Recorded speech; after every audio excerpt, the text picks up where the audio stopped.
Aquí estoy en el taller de la Trailer Service. Este compresor nomás hace ruido y no prende.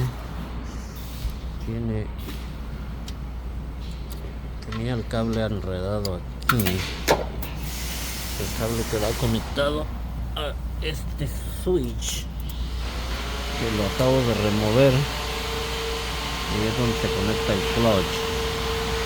Y nomás hace un ruido y vale pito, no prende. Empieza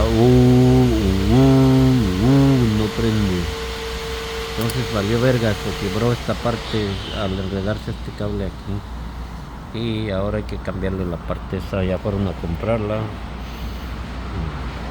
Y con eso soluciona el problema de que no prende el motor, está casi nuevo.